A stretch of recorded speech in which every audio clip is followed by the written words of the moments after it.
Bonjour à tous et à toutes et bienvenue dans la tour de commandement, l'endroit où on adore parler du commandeur, ici Thibaut ou Eonim selon ce que vous préférez. Et aujourd'hui on se retrouve pour la V2 du deck tech sur Téchar, apôtre de l'ancêtre. Mais avant toute chose on va passer à la phase de pub comme d'habitude. Et oui, je tiens à vous rappeler que actuellement, vous pouvez toujours vous abonner à la chaîne si ça n'est pas déjà fait.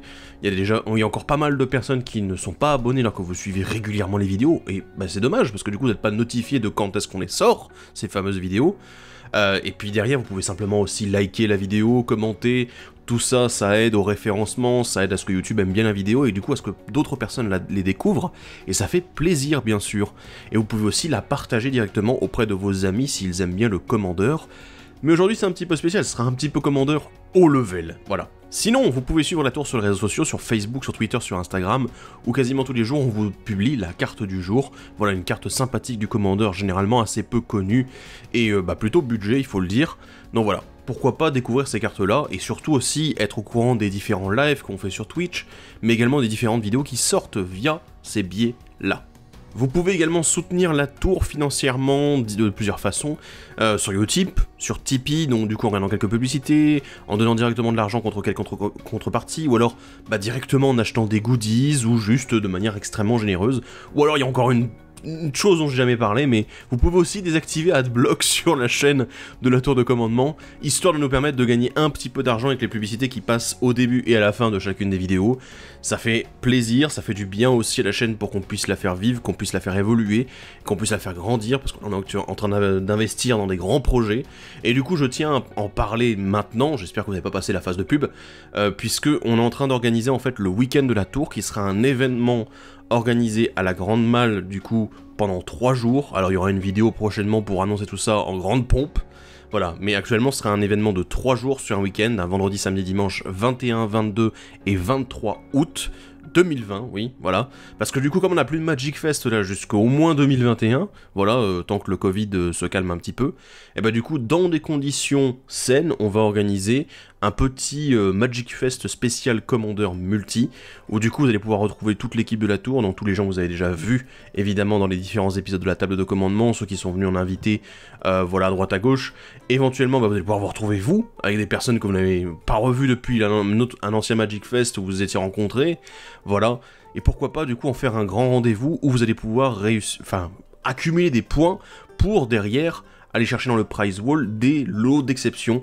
Suivez la tour sur les réseaux sociaux, sur Discord aussi. Actuellement, on diffuse de temps en temps des petits spoils sur les boosters, sur les vieilles cartes qu'on est en train de vous récupérer pour les lots du week-end de la tour. J'espère que vous viendrez nombreux. Ça sera un projet qui grandira du coup d'autant plus et éventuellement qu'on exportera un peu ailleurs, pour faire en sorte de se rapprocher de, par exemple, nos amis du Sud, qui peuvent se situer un petit peu loin, voilà.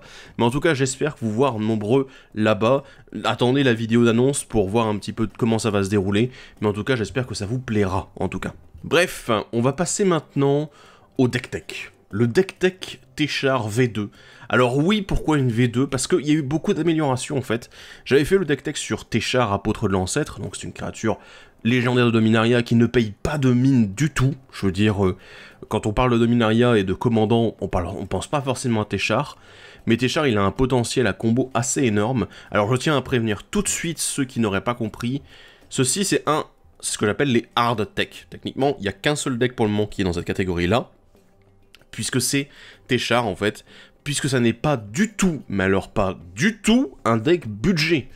Téchar, si vous avez vu mes decks du coup dans la dernière vidéo, eh bien je le présente comme étant un deck de niveau 9. Voilà, on est en train de dire c'est du compétitif. Certes à bas niveau, compétitif, mais compétitif quand même. C'est un niveau au-dessus de ce qui est fait ailleurs en fait, du niveau 8, du niveau 7. Voilà, donc on est vraiment plus dans le fun, on est dans l'ultra compétitif, où les notions de politique n'existent quasiment pas. Voilà, il faut comprendre ça. Alors Téchar, on va faire un petit rappel sur qui il est.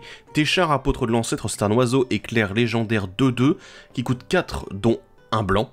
Il a le vol et à chaque fois que vous lancez un sort historique, renvoyez sur le champ de bataille depuis votre cimetière une carte de créature ciblée avec un coût converti de mana inférieur ou égal à 3. Les artefacts, les légendaires et les sagas sont historiques. Alors du coup, ici, il n'y a pas de saga. Les légendaires, il me semble qu'il n'y en a pas, en dehors de Téchar. Il n'y a que des artefacts, en grande quantité. Je tiens à le préciser tout de suite. On va parler un petit peu de stats tout de suite pour que vous compreniez, parce que du coup, bon, Téchar, si on l'a analysé assez rapidement, c'est un commandant qui veut que toutes mes créatures soient des créatures avec 3 ou moins de mana, pour que je puisse les ranimer. Du coup, ça veut dire qu'est-ce qu'on fait derrière? On les sacrifie. Et du coup, il faut que ces créatures elles aient des effets au moment d'arriver en jeu, ou au moment où elles meurent, voilà. Et le mieux, c'est de faire en sorte que les créatures en question, qui coûtent 3 ou moins, soient des créatures artefacts. Donc voilà, ça commence à restreindre un petit peu le build en particulier. Et voilà, donc du coup, c'est de la réanimation, c'est du sacrifice. C'est un petit peu compliqué à catégoriser en fait, parce que c'est à la fois aristocrate, sacrifice, réanimator, artefact. Ça a l'air d'être un gros fouillis en fait, mais le but ici, c'est justement de faire des stats un petit peu. Et les stats ici, elles sont très favorables parce que la courbe de mana est à 1,75 de moyenne. Alors, pour ceux qui se disent 1,75, ok d'accord, c'est extrêmement faible. Quand je dis extrêmement faible, c'est-à-dire que même dans les autres formats, je veux dire en standard, en moderne, une courbe à 1,75, c'est exceptionnel. Et on est en commandeur ici. Ce qu'il faut comprendre, c'est qu'on a énormément d'artefacts qui sont à 0, et les créatures artefacts à 0 aussi, on va en reparler un petit peu après. On a également pas mal de coups à 1, à 2, un peu plus à 3, puisque évidemment il y a beaucoup de cartes excellentes dans le pack qui sont à 3 mana, et on a seulement 4 cartes qui sont à 4 de mana. Donc du coup voilà, on a notre commandant, et on a également 3 autres cartes, mais qui sont présentes à ce coup de mana là, pour une très bonne raison. Et du coup, ben pourquoi ça? Pourquoi se baser essentiellement là-dessus? Parce qu'en fait, le deck Téchar, c'est un deck vraiment, ce que j'appelle un deck toolbox. C'est-à-dire que c'est un deck qui peut en fait s'assembler de beaucoup de manières différentes, un petit peu la manière de mon deck Alela, et du coup qui peut juste, comment dire, partir dans tous les sens, puisqu'il y a des combinaisons en fait d'artefacts, de créatures, voilà, et de différentes catégories qui vont faire que d'un seul coup ça part en combo, parce que en fait, les cartes ne sont pas utilisées de manière classique en disant en fait si j'ai telle carte précisément et telle carte précisément je pars en combo. Non, ce sont des cartes dans des catégories en fait, qui sont rangées dans les catégories. Et la plupart du temps, quand on a une carte de chacune de ces catégories, ça explose, ça part en combo. Mais peu importe lesquelles. Après, il y a des petites variations et des cartes qui sont un peu moins utiles dans certaines catégories et du coup qui ont donné des combinaisons plus complexes. Et il y a aussi des combinaisons plus simples qui font que, en utilisant que 2 catégories sur les 3 par exemple, eh ben on peut se retrouver à faire exploser le deck avec Téchar. Alors oui, je sais, je survends beaucoup parce que je suis en train de vous dire c'est un deck explosif, c'est un deck combo. Ben oui, c'est un deck combo. Donc voilà, il va falloir qu'on détaille un petit peu tout ça, mais j'attire encore une fois votre attention sur les coups de mana, bien sûr, également les types de cartes, c'est-à-dire que quand il y a noté que c'est une créature, c'est également une créature artefact, c'est important, c'est très important même. Donc du coup voilà, prêtez un petit peu attention à tout ça, puisque du coup je ne vais pas pouvoir à chaque fois vous reparler des statistiques, etc. Donc voilà, on est sur des moteurs à sacrifice, des créatures artefacts, et également, je tiens à le préciser, un truc extrêmement important, des créatures qui se sacrifient toutes seules. Voilà, parce que du coup, une créature qui se sacrifie toute seule sans avoir à s'engager ou à payer du mana, c'est-à-dire que c'est une créature qui est gratuite à mettre au cimetière et ensuite à réanimer avec l'un de nos sorts historiques, bien sûr. Voilà. Bon, on va commencer avec une petite catégorie très simple. Alors évidemment, ils ne sont pas tous là, mais ce sont les artefacts à 0, qui sont purement là en fait parce que ce sont des artefacts à 0.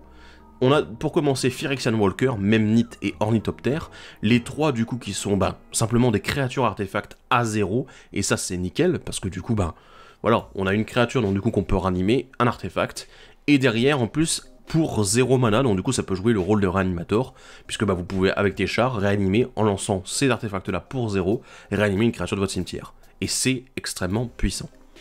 La dernière c'est un nouvel ajout de Eldraine, c'est le grand serpent Anorok, qui coûte X. Voilà, c'est une 0-0, qui a la portée, le piétinement, la protection contre le multicolore, et qui arrive avec des marqueurs, X marqueurs +1/+1 sur elle. Alors, ça a l'air de rien, parce que du coup, vous me dites, ouais, mais c'est pas une créature à 0. En fait, si. Parce que comme toutes les créatures à X dans le pack, il n'y en a pas beaucoup, mais comme toutes les créatures à X dans le pack, vous pouvez simplement la lancer pour 0, et derrière utiliser une autre capacité pour la renvoyer, une capacité d'une de vos créatures, pour la renvoyer dans votre main, en fait. Et voilà, et la réutiliser comme ça, comme cycle des réanimateurs. Mais c'est également un super body, en fait, qui en tant que body, ne sert pas vraiment à grand chose, mais l'avantage c'est qu'il a une capacité extrêmement défensive, c'est la portée, mais il a aussi la protection contre le multicolore qui, ma foi, on dirait pas, mais c'est quand même extrêmement puissant. Et en plus, si jamais vous avez suffisamment de mana, parce qu'il y a moyen de faire mana infini évidemment dans le deck, pour dire mon grand serpent à Norok c'est une 2000-2000 par exemple, et bah du coup vous avez une 2000-2000 portée piétinement et protection contre le multicolore. Ce qui est extrêmement puissant de manière offensive aussi. Et surtout il coûte que 1x, il n'en coûte pas 2, donc vraiment très intéressant dans ce choix là. Alors on a évidemment besoin de moteurs à sacrifice, et là il y a eu, alors il y a des classiques bien sûr, mais il y a eu quelques petites améliorations que vous allez apprécier je pense. On va commencer avec Arcbound Ravager, Claws of Gix, et Hôtel de la Démence bien sûr. Alors Arcbound Ravager ça fait partie des nouvelles cartes du pack, et alors c'est un sacrifice à artefact, donc du coup là c'est un peu plus... c'est un petit peu plus particulier puisqu'on a besoin absolument d'artefacts pour le faire, mais il y a des moyens en fait de comboter en réanimant en boucle nos artefacts, et du coup en les sacrifiant avec Arcbound Ravager pour le booster, puisqu'il gagne des marqueurs +1/+1. Mais du coup il y a une synergie également, puisque dans le deck il y a Baliste, bien sûr, Baliste ambulante, on va en parler un petit peu après, mais du coup ce genre de synergie, on peut dire, bah voilà par exemple je vais sacrifier Arcbound Ravager sur sa propre capacité, déplacer absolument tous les marqueurs sur les marqueurs infinis, voilà on va dire 2000, voilà encore une fois, sur une de mes créatures artefacts, éventuellement pourquoi pas un ornithoptère, bah voilà, parce qu'ils volent, et du coup derrière dire je fais une phase d'attaque à 2000 en vol, avec de l'évasion, avec du plétinement, avec voilà, ou alors mettre baliste et dire ah bah ok voilà je retire, je mets les 2000 marqueurs sur la baliste, et ensuite on est parti, bah du coup voilà, c'est tous ces éléments là qui font que Arcbound Ravager c'est une pièce de combo assez intéressante et assez inattendue pour le coup. Alors, les griffes de Gix, alors bon là du coup j'avais dit oui on dépense pas de mana pour sacrifier des permanents. Oui, mais techniquement, en fait, il y a des synergies et des combos qui existent avec cette carte-là. Il y en a très peu, mais l'avantage aussi, c'est que ça donne du sustain, ça vous permet de gagner des points de vie. Et surtout, il n'a pas besoin de s'engager pour le faire. C'est-à-dire que du coup, si vous arrivez à faire mana infini, en fait, vous pouvez très bien, juste dans le processus, perdre un petit peu de ce mana pour sacrifier des permanents, les faire revenir, et du coup gagner des points de vie, ce qui peut être extrêmement utile en fait. Du coup vous avez une mécanique où vous allez pouvoir gagner une tonne de points de vie, ce qui va se révéler utile avec une autre carte du deck dont je vous parlerai un petit peu plus tard. L'Hôtel de la Démence, lui, c'est la stratégie meule, je veux dire là, vous sacrifiez une créature, vous faites meuler autant que la force, alors évidemment, avec les quelques petites créatures à 0 de force qu'on a vu juste avant, c'est évident que c'est pas terrible, mais dans toutes les combinaisons en fait où vous pouvez juste sacrifier vos créatures qui ont des effets d'arrivée en jeu, les ranimer avec vos artefacts, et puis ensuite sacrifier vos artefacts, et puis ensuite sacrifier les créatures, et faire revenir les artefacts en main, alors oui, on va en parler dans 2 petites minutes, comment est-ce qu'on fait revenir les artefacts dans notre main depuis le cimetière, je sais vous êtes impatient, mais l'Hôtel de la Démence en fait c'est juste une de ces conditions de win alternatives où, quand c'est pas les blessures directes, quand c'est pas le fait que j'ai une créature qui est extrêmement puissante, et du coup j'ai moyen de vous meuler. Et c'est bien d'avoir cette condition de win alternative. On a également le Spawning Pit, la Grinding Station et la Blasting Station. Spawning Pit, alors ça c'est vraiment le truc que je connaissais pas du tout avant de commencer à jouer Téchar. Et c'est extrêmement simple en fait, puisque techniquement on sacrifie des créatures pour mettre des marqueurs charge dessus, qu'on va pouvoir ensuite retirer par 2 pour mettre une autre créature artefact en jeu.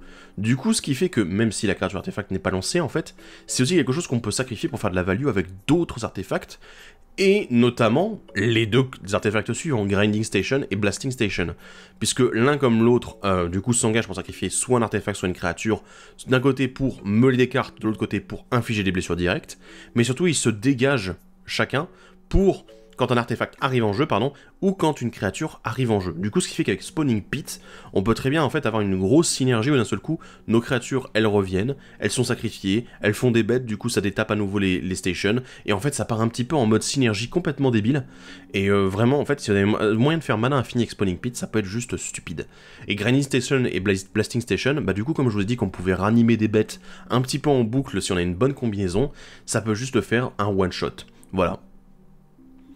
Ensuite, on a 3 artefacts extrêmement importants.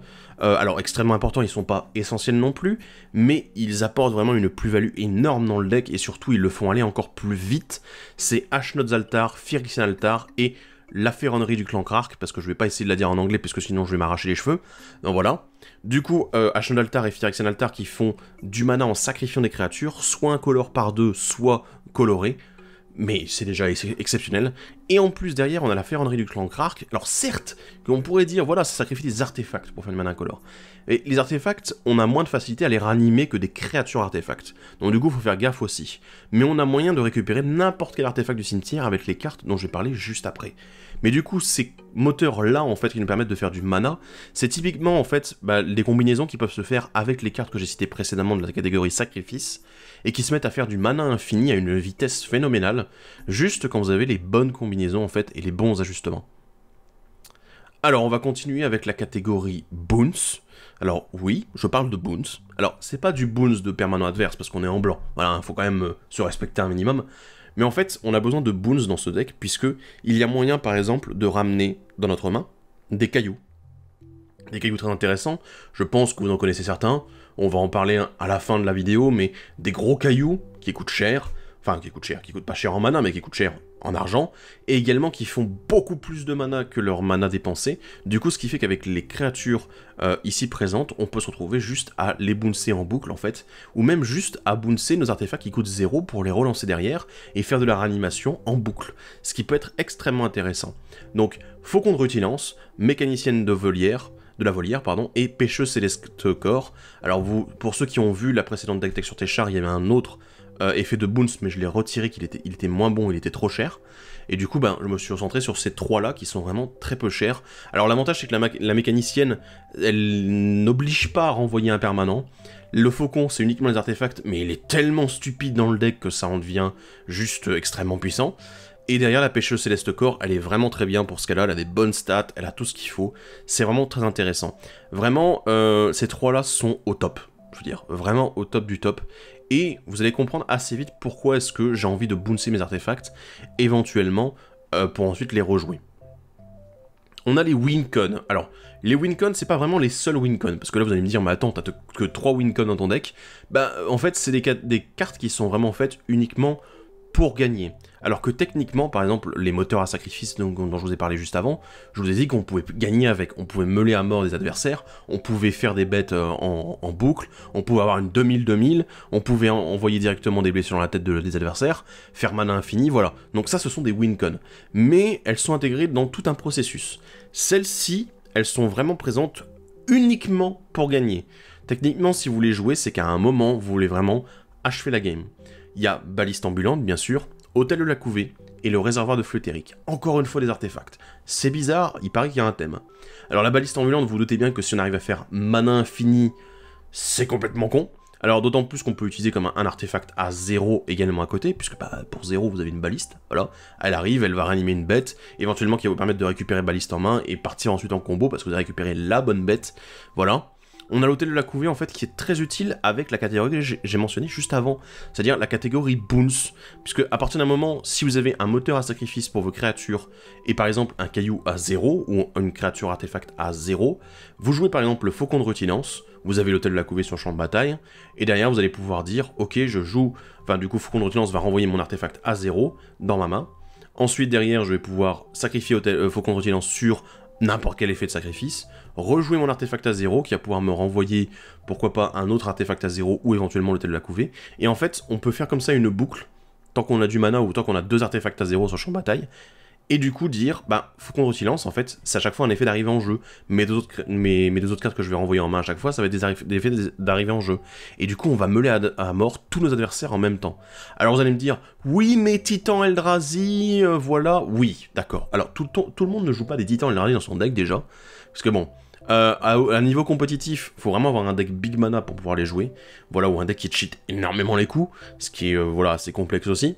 Mais du coup, à part ces cas-là particuliers, ça peut être un kill extrêmement puissant et surtout très rapide à mettre en place, encore une fois. Et le réservoir de Flétérique, un peu de la même façon que la démonstration que je vous ai fait juste avant, techniquement on peut lancer des sorts en boucle en fait, se retrouver dans une situation où on n'a pas de condition de win, mais on a une boucle infinie qui existe, qui nous permet pas de faire de la value supplémentaire, de gagner des points de vie, de mettre des blessures directes aux adversaires. On peut faire parfois du mana infini dans rien, et du coup, juste avoir une boucle qui tourne en infini. Réservoir de Flétérique, lui, il va littéralement miser sur le fait que on joue énormément de sorts dans ces boucles infinies, puisqu'on est obligé de rejouer des sorts d'artefacts pour ranimer nos créatures, et du coup, réservoir de flux éthérique, il va dire, ok, à chaque fois, bam, bam, bam, tu lances un sort, tu gagnes des points de vie, tu lances un sort, tu gagnes des points de vie, de plus en plus, de plus en plus, de plus en plus, de plus en plus, et ensuite, 50, 50, 50, vous êtes mort. Voilà. Et du coup, alors, je n'ai pas tué souvent réservoir de flux éthérique, mais c'est vrai que c'est une combo, enfin, c'est une carte vraiment, je pense que dans la plupart de ces boucles, où vous pouvez la retrouver très facilement dans tes chars, où vous avez une boucle, mais vous n'avez pas le truc, la wincon, le truc qui va vous permettre de gagner, ça fait partie encore une fois de ces cartes qui vont juste dire, ok, je vais faire exploser la partie parce que la boucle, elle est possible. Et c'est valable pour ces 3 cartes, baliste, hôtel, de la couvée et réservoir de flux éthérique. On va parler maintenant de la catégorie réanimator, parce que oui, alors, vous allez me dire réanimator, mais c'est nos artefacts qui réaniment. Alors oui, moi je vous parle pas de réanimator au sens strict du terme, en disant vous allez ramener directement des créatures, des permanents depuis le cimetière sur le champ de bataille. Là, moi je vous parle en fait de cartes qui vont nous permettre de récupérer les artefacts du cimetière directement dans notre main. Ce qui est intéressant, c'est que la plupart de nos artefacts, vous l'avez vu déjà, sont des artefacts très peu chers. On a des artefacts à 0, à 1, à 2 parfois, rarement à 3, mais les meilleurs sont éventuellement à 3, donc du coup on en a pourquoi pas besoin, une fois de temps en temps. Mais surtout ce qui nous intéresse c'est de ranimer ceux qui sont à 0, puisque si on a un moteur de sacrifice avec ses effets de réanimator, et bien derrière, on sacrifie nos réanimators, et derrière, on va pouvoir relancer notre artefact à 0 qu'on a récupéré avec notre réanimator, pour le remettre sur le champ de bataille, et tirer une value en fait du moteur à sacrifice, et pourquoi pas des win codes qu'on a mis en place à côté. Voici les premiers réanimateurs, on a le Leonin Squire, l'écuyer léonin, la spécialiste de la restauration et la bête de somme fidèle. Alors les 3 sont intéressants, oui. Alors Leonin Squire est assez léger puisqu'il va récupérer uniquement les artefacts de coût de 1 ou moins. Mais, ma foi, c'est un petit réanimateur qui ne coûte que 2 mana, contrairement à la plupart des autres. Et c'est pour moi largement suffisant. Surtout que en plus, vu qu'on a énormément de cartes d'artefacts à 0 et à 1, je pense qu'on peut se permettre un petit peu de mettre cette carte-là qui vraiment fait le taf. De l'autre côté, on a la spécialiste de la restauration qui, elle, va demander du mana pour se sacrifier, mais qui permet aussi de renvoyer, non pas uniquement des artefacts dans la main, mais également des enchantements. Alors vous allez me dire, mais attends, c'est un deck artefact. Oui, il y a très peu d'enchantements, il n'y en a que 2 en fait dans le pack, mais il y en a un sur les 2 qui peut s'avérer extrêmement utile si jamais la situation est complexe pour vous, surtout par rapport au jeu adverse, mais ça on en reparlera un petit peu après. La bête de somme fidèle, c'est le classique, il arrive sur le champ de bataille, bam, vous renvoie un artefact de votre cimetière dans votre main, c'est très classique et on va le revoir encore après, donc voilà, ça marche bien évidemment, on a envie de la blinker, on a envie de la remettre sur le champ de bataille, de la ranimer, et de dire ok on récupère un autre artefact, et voilà, et on est reparti, on la ranime encore, et on la ranime encore, et on la ranime encore, et on n'arrête plus. Et du coup ça nous permet de tirer une énorme value de tout ça. Le chasseur de trésors, le récupérateur mire et l'assistant d'atelier. Alors le chasseur de trésors, c'est littéralement une bête de somme fidèle numéro 2. Voilà, c'est la même chose. Exactement les mêmes stats, enfin plus ou moins, voilà, il y a juste un petit peu plus d'endurance. C'est un humain à la place d'être une bête, mais c'est littéralement la même chose. Et ensuite, avec le récupérateur mire et l'assistant d'atelier, on commence à attaquer les gros réanimateurs. Alors pourquoi les gros réanimateurs? Parce qu'ils sont pas plus gros que les autres. Ben oui, sauf que en fait, ces 2 cartes-là, elles introduisent en fait les effets à la mort de la créature et non pas au moment où elle arrive en jeu. Elles n'ont pas de moyen de se sacrifier contrairement à la spécialiste de la restauration, mais surtout en fait ce sont elles-mêmes des créatures artefacts. Donc du coup ça veut dire que quand elles sont jouées, elles vont nous permettre de ranimer une créature, et quand elles meurent, elles vont nous permettre de récupérer un autre artefact du cimetière. Ce qui fait énormément de value. Et le pire, c'est que ce ne sont pas les seuls. Donc voilà, on peut faire énormément de value avec ces 2-là, en fait, qui peuvent juste nous tirer d'affaire, et en fait, à elles seules, en combinant une ou 2, on peut se retrouver avec juste une synergie, une combo infinie, où on n'arrive plus à arrêter en fait la machine, et on n'arrête pas de sacrifier, remettre sur le champ de bataille, resacrifier, remettre sur le champ de bataille, resacrifier, remettre sur le champ de bataille, et c'est très facile. Mais ça n'est pas fini, je vous l'ai dit, il y a également le méca plongeur, le chariot de la ferraille, et le récupérateur des ruines. Alors le récupérateur des ruines, laissez-le de côté pour le moment, on va en parler juste après parce que Méca Plongeur et Chariot de la Ferraille sont dans la même lignée que les 2 précédents. Méca Plongeur c'est exactement la même chose, c'est juste que c'est un volant en plus, donc c'est très sympathique. Mais Chariot de Ferraille, c'est une machine à combo à lui tout seul, c'est assez impressionnant, puisque il va donner en fait cette capacité à tous vos artefacts, y compris lui. quand elles vont mourir, quand elles ont notre ennemi depuis dans le cimetière depuis le champ de bataille, vous allez pouvoir renvoyer une carte d'artefact qui coûte moins depuis votre cimetière dans votre main.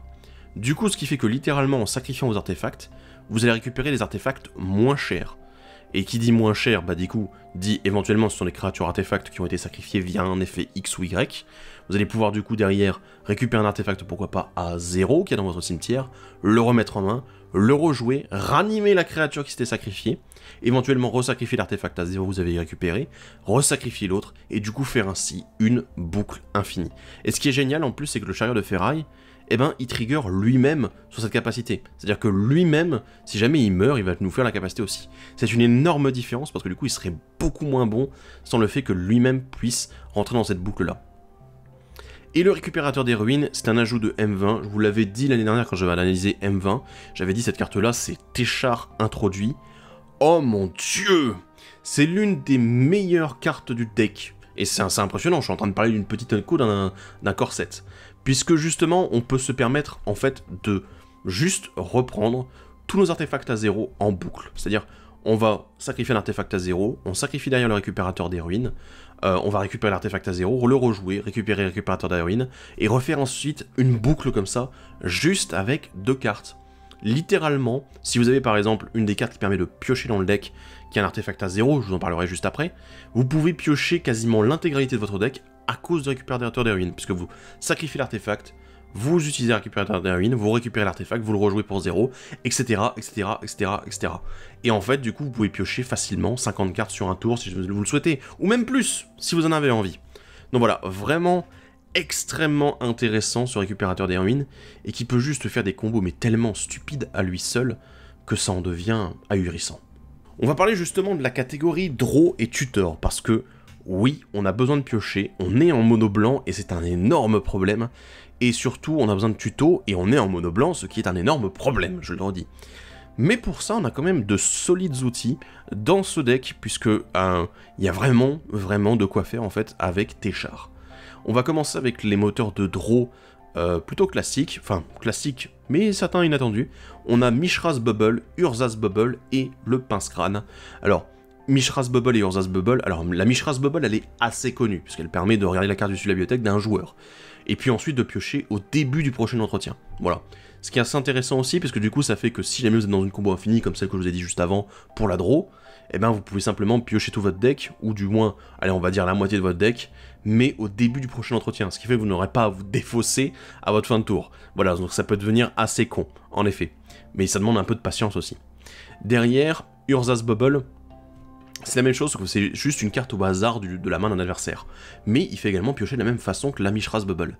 Et du coup, c'est vachement utile. Donc voilà, les deux sont là vraiment pour cette synergie-là, et le fait de pouvoir être ramené dans la main, rejoué pour être des moteurs à réanimation, en fait, avec Téchar. Donc du coup, on peut profiter à fond de ces effets-là, même si je sais, ce ne sont pas des créatures artefacts, voilà, c'était pas possible. Ça suffit largement, en fait, à faire fonctionner le deck, et à donner la draw supplémentaire dont il a besoin.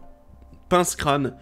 Évidemment j'ai mis Pince-Crâne, vous avez vu un petit peu les créatures dont on parle de petites créatures, il y en a beaucoup qui n'ont que 1 d'endurance, il y en a même qui veulent mourir, on a parlé du récupérateur Myr et de Mecha Plongeur par exemple, qui veulent mourir pour faire des effets supplémentaires, et bah du coup avec simplement un Pince-Crâne, on dit en plus, ben finalement pour 1, je vais la sacrifier, mais en même temps piocher 2 cartes. Et c'est génial, parce que du coup on tire une value supplémentaire de cet effet-là. Et Pince-Crâne est vraiment extrêmement utile dans ce pack. En carte de tuto, alors on a Enlightened Tutor, bien sûr, on a le Steel Shaper's Gift, qui est le don du forge-acier, et on a le recombineur de ferraillerie. Alors, recombineur de ferraillerie, on va en parler un petit peu après, on va parler des deux plus classiques avant. Donc, Enlightened Tutor, bah oui, parce que artefact ou enchantement, alors artefact, vous vous doutez bien que il y en a beaucoup dans le pack, voilà, je pense que vous aurez compris un petit peu l'idée, il me semble qu'il y a à peu près un peu moins de 50, il doit y avoir 48 cartes d'artefacts dans le pack, il me semble, hein, voilà, donc je veux dire qu'il y a la moitié du deck, c'est littéralement ça. Le Steel Shaper's Gift, alors là, ça ne va chercher que les équipements, mais par contre ça les met directement en main aussi, et c'est en rituel. Et je l'aime bien en fait parce que vous avez quelques équipements que vous voulez avoir. Vous voulez avoir le Pince-Crâne, vous voulez éventuellement avoir des boots, pourquoi pas, mais on en parlera un petit peu plus tard. Mais c'est juste au moins se dire qu'en fait on n'a pas un Pince-Crâne, mais on en a 2 dans le pack, où on a de quoi protéger notre commandant en plus, c'est intéressant. Le recombineur de ferraillerie, alors lui, c'est vrai qu'on est là, mais attends, est-ce qu'il est si bien que ça? Parce que bon, il a modularité 2, ok, d'accord, modularité, bah qu'est-ce qu'on va faire avec modularité? Mais surtout, il doit s'engager et sacrifier un artefact pour aller chercher une construction et la mettre dans votre main. Alors, vous allez me dire, oui mais on avait dit qu'il fallait pas qu'il s'engage ou qu'il paye de mana, ou alors vraiment ça devait être exceptionnel. Celui-ci c'est une exception, c'est une très grosse exception, mais c'est pas pour rien qu'elle est dans la liste en fait. Vraiment, je tiens à préciser, Recombineur de Ferraille, c'est une carte qui peut juste, en fait vous permettre d'aller chercher vos combos, parce que si vous calculez, si vous allez voir un petit peu, si vous remontez un petit peu, si vous jetez un petit coup d'œil à la liste, les constructions dans le pack, j'en ai abordé déjà beaucoup, et j'ai pas fini la liste.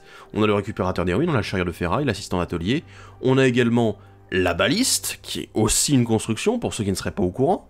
On a également à côté, tout simplement, deux de nos créatures à 0, le Phyrexian Walker et le même Nit. Donc voilà, déjà je vous ai donné quelques exemples, et on n'a pas fini le deck. On n'a pas fini le deck.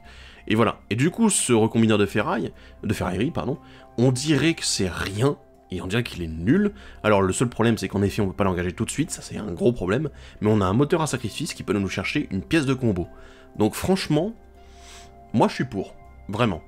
Et ensuite en créatures qui vont tuto, et alors là c'est le moment où on fait « Ah mon dieu c'est trop fort !» C'est le capitaine de Ranger Deos et le recruteur de la garde. Capitaine de Ranger Deos de Modern Horizon, je ne vous le présente plus, il est excellent. Et je n'ai même pas mis toute mon ardeur dans cette phrase, mais je peux vous dire que vraiment, il est génial. Pourquoi? Parce qu'en fait, les créatures de convertie de mana inférieures ou égales à 1, il y en a beaucoup dans le pack. Je vous ai parlé des créatures à 0, évidemment, en créature artefact, qui est très utile, mais il y a également le Faucon de Rutilance, qui est aussi une magnifique pièce de combo, mais il n'y a pas que celui-là, il y en a beaucoup d'autres. On a aussi des moteurs, pourquoi pas, on a aussi, pourquoi pas, des moyens de récupérer des créatures qui sont très défensives et qui sont très utiles de manière défensive, et ça c'est bien, on va en parler un petit peu après.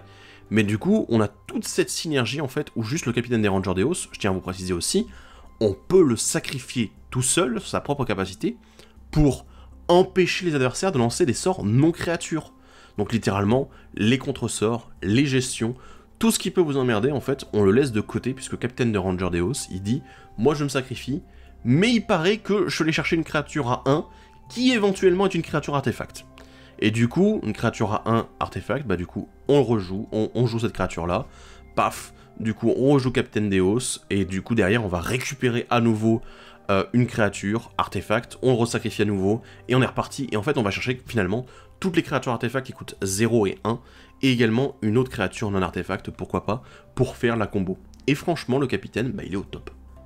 Le recruteur de la garde, de la même manière, je veux dire, alors 2 d'endurance, ça a l'air de rien, mais en fait, on a beaucoup de cartes dans le pack qui sont très intéressantes, et la plupart n'ont pas plus de 2 d'endurance. Il y en a très très peu qui en ont plus.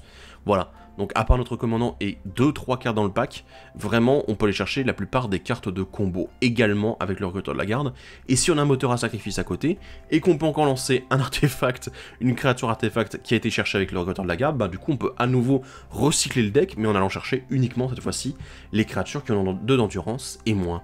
Et c'est stupide. On va parler un petit peu de mana ramp, parce qu'on a besoin de parler de mana ramp. Et je pense que là, il y en a qui vont commencer à hurler sur leur siège, vu la catégorie en question, puisque vous doutez bien que la plupart des cartes qu'on a abordées jusqu'ici sont assez abordables. On a des petites cartes, on a quelques grosses cartes, mais la plus grosse partie, elle est véritablement ici. Alors s'il vous plaît, installez-vous bien, ne restez pas debout, hein, mettez-vous sur votre chaise avant. Donc, en catégorie ramp, on a énormément d'artefacts à 0 qui produisent du bon mana. On a Mana Crypt, Mox d'Ambre et Mox Diamant. Oui, il y a un Mox Diamant dans le deck maintenant. Donc voilà. Mana Crypt, je vous la présente plus, enfin je veux dire, elle est extrêmement puissante, on n'en parle pas assez, mais voilà, c'est vraiment extrêmement fort. Je veux dire, faire 2 mana pour 0, c'est en fait c'est le moyen que j'ai dans le deck de jouer Téchar au tour 1. Voilà. Et à partir du moment où Téchar arrive au tour 1 et que je peux comboter éventuellement derrière, pourquoi pas, avec Mana Crypt, et en plus derrière, pourquoi pas avec un petit Faucon de Rutilance, je peux faire mana infini. Voilà. Et du coup, je peux littéralement gagner si j'ai la main de Dieu.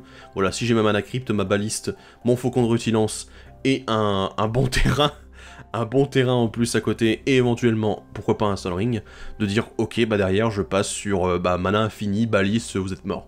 Voilà, au tour 2. Non, bon d'accord, j'exagère un petit peu. Le Mox d'Ambre, il est excellent encore une fois, parce que artefact à 0, le but c'est évidemment que notre commandant soit là au moment où on le joue, donc du coup on tirera forcément du mana de cet artefact là. C'est vrai que des fois, j'avoue, des fois c'est une carte morte. C'est pas vraiment le genre d'artefact que je vais garder en me disant c'est un caillou. Je vais plutôt me dire, tant que Téchar n'est pas là, ça n'est rien du tout. Voilà.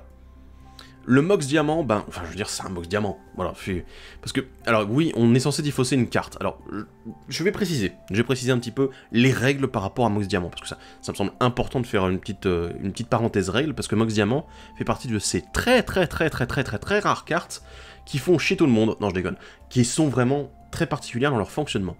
C'est-à-dire qu'en fait, Mox Diamant, en gros, au moment où il est censé arriver en jeu, un peu comme le moment où vous allez choisir de quelle copie va être le clone que vous êtes en train de jouer, de quelle créature il va être une copie. Bah voilà, là, c'est Mox Diamant, c'est pareil. C'est juste avant qu'il arrive en jeu, vous êtes censé défausser une carte de terrain, sinon, en gros, il va directement au cimetière. Mais techniquement, vous l'avez déjà lancé, ça n'est pas un coût supplémentaire, vous n'êtes pas censé dire « je lance Mox Diamant, je me défausse d'une carte de terrain ». Non, c'est au moment où la carte est bien en train de se résoudre et qu'elle va arriver sur le champ de bataille, qu'à ce moment-là, le Mox Diamant vous demande de défausser une carte de terrain. Alors oui, vous allez me dire « non mais attends, tu te fiches de moi parce que c'est pas ce qui est noté sur la carte ».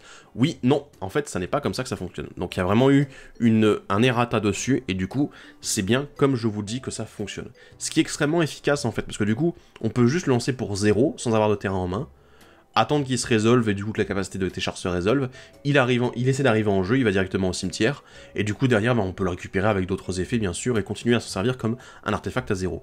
Évidemment, si vous avez Mox Diamant et un terrain à côté, ben oui, bien sûr, c'est extrêmement fort, on est sur un caillou qui fait du mana pour 0, c'est très puissant. On a bien sûr également le Mox d'Opale, le Lotus Pétale et l'Anneau Solaire. Alors Mox d'Opale, vu qu'on joue beaucoup d'artefacts, c'est évident. Le Lotus Pétale, alors lui, permet de faire des combos assez stupides, on dirait pas, en fait, mais juste, bah par exemple, avec, je vais encore en parler de lui, récupérateur des ruines, Lotus Pétale, boum, bah, Lotus Pétale, on le craque, on fait du mana blanc, éventuellement. On craque récupérateur des ruines pour récupérer Lotus Pétale, on rejoue Lotus Pétale, et on fait mana infini en blanc. Voilà. Il nous faut Téchar, Lotus Pétale, récupérateur des ruines. Encore une fois, une démonstration comme quoi la carte est très débile.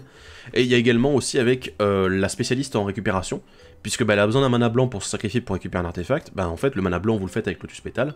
D'ailleurs, vous la sacrifiez elle-même pour récupérer Lotus Pétale, que vous allez pouvoir rejouer, etc. Et du coup, avec Aetherflux Réservoir, ou bien avec l'Hôtel de la Couvée, eh bien, vous pouvez tuer des joueurs. Voilà, aussi simple que ça. Anneau Solaire, ben oui, je veux dire, Anneau Solaire c'est un grand classique, ça fait plus de mana que son coût, c'est forcément intéressant pour nous, c'est intéressant pour le Faucon de Rutilant, c'est tous les effets de boons, et ça fait énormément de mana. On a bien sûr Mana Vault, parce que Mana Vault, éventuellement, si on peut aussi le bouncer, ça fait juste beaucoup trop de mana, donc on va encore apprécier une fois de plus que cette carte existe. On a également Enclume d'Apparence et Clé de Nuage, qui sont deux réducteurs de coûts. Alors Enclume d'Apparence qui est vraiment extrêmement puissant dans le deck, surtout si vous pouvez exiler une carte de créature artefact, puisque techniquement, vous allez du coup réduire de 2 vos artefacts et vos créatures, ce qui va faire que tout va coûter beaucoup moins cher. Ça veut dire que techniquement, vos artefacts à 1 et à 2 sont en fait maintenant des artefacts à 0 mana. Voilà. La Clé du Nuage, elle est un petit peu plus spécifique, elle est un peu moins puissante, mais elle est toujours aussi utile, et évidemment les deux sont des artefacts. On a également d'autres cartes un petit peu space, mais qui sont tout à fait à leur place ici. On a Land Tax, la contribution foncière, Cathodion et Inspecteur de la Fonderie. Alors Land Tax parce que oui, la plupart du temps, il va y avoir un jeu vert à table quelque part qui va jouer plus de land que vous. C'est évident. Et du coup, Land Tax, qu'est-ce qu'il va y avoir? Eh ben, il va y avoir filtrage de bibliothèque de masse pour aller chercher les terrains, et surtout être sûr de ne jamais être à court de mana, ce qui peut être problématique puisqu'on ne joue que 31 landes dans le deck, même si ça paraît déjà peu, mais en fait c'est encore assez beaucoup, mine de rien. Le Cathodion, ben en fait on peut se retrouver avec des situations assez stupides avec Cathodion, puisque littéralement il peut se sacrifier avec un autre effet éventuellement qui fait du mana en plus, et du coup faire mana infini, ou alors faire effet d'arrivée en jeu infini, puisque Cathodion, du coup vous le sacrifiez sur un effet quelconque, il fait 3 mana, vous pouvez le récupérer avec un autre effet, du coup vous allez pouvoir le rejouer avec les 3 mana qu'il a fait, etc. Et du coup en fait faire juste un système de boucle comme ça, où Cathodion va pouvoir se rejouer un petit peu à l'infini. Et l'inspecteur de la fonderie, oui, il réduit encore une fois les sorts d'artefacts, c'est très utile parce que du coup tous nos artefacts à 1 deviennent en fait des artefacts à 0, eux aussi, et c'est ce qu'on veut, justement. On va parler un petit peu de gestion protection. La catégorie est extrêmement longue. Je vais vous en parler assez rapidement. On a la crypte de Tormod, la Welding Jar et le chemin vers l'exil pour commencer les éphémères. Alors crypte de Tormod parce que les jeux cimetières pullulent et que ça existe. C'est un artefact à 0 donc on en profite. La Welding Jar, alors elle est là plus parce que c'est un artefact à 0, mais elle peut quand même régénérer un artefact ciblé en se sacrifiant. Donc encore une fois, des artefacts qui se sacrifient à 0, on apprécie. Chemin vers l'exil, évidemment, vous pouvez jouer si vous le souhaitez à la place. Swords to Plowshare, voilà, le retour au pays. C'est vrai que, bon voilà, avoir des points de vie plutôt qu'un land, ça peut être plus agréable pour nous, mais à ce stade-là, en fait, on s'en fiche, parce que si vous avez besoin de gérer une menace, les points de vie seront peut-être plus importants pour vous. Expédier, parce que oui, évidemment, on a beaucoup d'artefacts disponibles, donc exiler une créature, c'est bien. Avertissement de l'éclaireur et retour à la vie. Alors, avertissement de l'éclaireur, c'est une des cartes du jour, et je me suis dit que j'avais envie de la tester dans tes chars.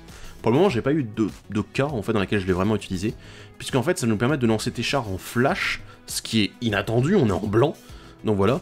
Donc, du coup, littéralement, de dire pour un mana de plus, je lance tes chars en flash à la fin de ton tour, du jour précédent, et surtout derrière, dire je pioche une carte. Donc, du coup, elle se remplace en fait. Ça nous permet juste pour un mana de récupérer une autre carte et de dire que mon commandant, je joue en flash. C'est vraiment fort et c'est super intéressant. Le retour à la vie, bah oui, je veux dire, à partir du moment où on sacrifie des permanents, avoir quelque chose qui permet de les ranimer sans avoir besoin de faire une boucle, ou alors parce qu'on n'arrive pas à en faire une, ça peut être suffisant pour faire beaucoup de value. De l'autre côté, on a également le cadeau généreux, la protection de Teferi et Faith Reward, la récompense de la foi. Donc cadeau généreux, bah oui, parce que éléphant, voilà, et surtout ça permet de détruire n'importe quel permanent, parce que des fois ça peut être un terrain, des fois ça peut être un enchantement, un planeswalker qui peuvent vous déranger, et malheureusement en blanc on a très peu de moyens de les gérer, bon les enchantements un petit peu plus, d'accord, mais quand même. La protection de Teferi, parce que, protection de Teferi je viens d'expliquer quelque chose, on se protège à fond, il n'y a pas mieux en fait pour protéger nos combos, et éviter de se faire tuer un tour trop tôt. Face Reward, encore une fois, parce que juste tout sacrifier sur un effet de sacrifice, tirer énormément de value, et pour 4 mana dire je récupère tout d'un coup, c'est juste extrêmement puissant. En créature, on a la donneuse de runes, le Kami of the False Hope, donc du faux espoir, et Mother of Runes. Alors donneuse de runes et Mother of Runes, évidemment, je veux dire là on est sur de la protection pure pour notre commandant. Alors oui, elle demande à s'engager pour le faire, c'est dommage. Le Kami du faux espoir, lui, il est vraiment exceptionnel parce que, encore une fois, c'est une créature à 1 qui se sacrifie pour faire son effet. Donc du coup, on peut éventuellement la ranimer et du coup empêcher tout simplement qu'il y ait des blessures de combat à tous les tours tant que vous avez des artefacts qui arrivent sur le champ de bataille. Le sauveur dévoué, le grand abolisseur et l'esprit dévoué. Alors oui, 2 dévoués dans la même catégorie. Alors le sauveur dévoué, alors là, lui, il est là pour remplacer une autre créature qui faisait à peu près le même effet mais qui était moins bonne. Le sauveur dévoué, c'est le Good Dogo. Voilà, le Good Dogo de M21, parce qu'il se sacrifie pour rendre une autre créature indestructible. Et ça, c'est cool. Et je veux dire, il se sacrifie tout seul, pas besoin de l'engager, pas besoin de payer de mana. Et il coûte que 1 mana, donc du coup, on peut le ranimer très facilement. Grand abolisseur, évidemment, parce que pendant notre tour, c'est notre tour, on veut pas se faire emmerder. Donc du coup, voilà, les contre-sorts, tout ça, toutes les gestions qu'il peut y avoir en réponse à nos combos, out, voilà. Et l'esprit dévoué, parce que protéger toutes nos pièces de combo qui pourraient être assemblées à un moment ou à un autre, ça peut être extrêmement utile, et encore une fois, il se sacrifie sans payer de mana, et aussi, il coûte 2, donc du coup on peut le rejouer, le ranimer très facilement.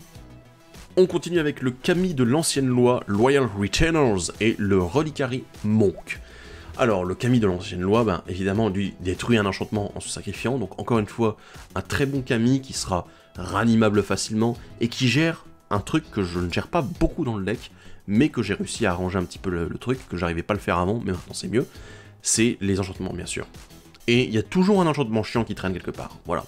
Loyal Retainers, alors oui, Loyal Retainers, je pourrais le mettre dans la catégorie Réanimator, mais étant donné qu'il ne cible qu'une créature légendaire, on sait tout de suite de quelle créature légendaire on veut parler.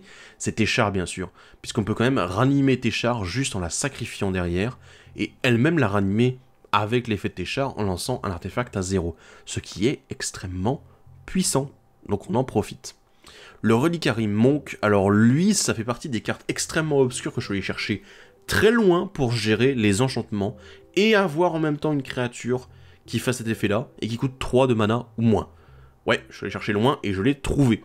Donc Reliquary Monk, voilà, quand il meurt, vous détruisez un artefact ou un enchantement ciblé, et du coup, c'est extrêmement puissant. Je veux dire, la carte, j'ai déjà eu l'occasion de la jouer plusieurs fois, et en fait, à chaque fois, c'est une très bonne carte. C'est un moteur à sacrifice à côté, ce qui arrive régulièrement, mais évidemment, le Hikari Monk derrière, qu'est-ce qu'il fait? Il pète beaucoup d'enchantements et d'artefacts adverses. Et c'est extrêmement bon, puisqu'on peut le ranimer, bien sûr. Et on a également les jambières d'éclair et le saut de nettoiement. Alors, les jambières d'éclair, bonne protection habituelle pour tes chars, bien sûr, c'est très classique, etc. Et comme on n'a pas vraiment besoin de le cibler à un moment ou à un autre, ou très peu, bah du coup, le linceul sera largement suffisant.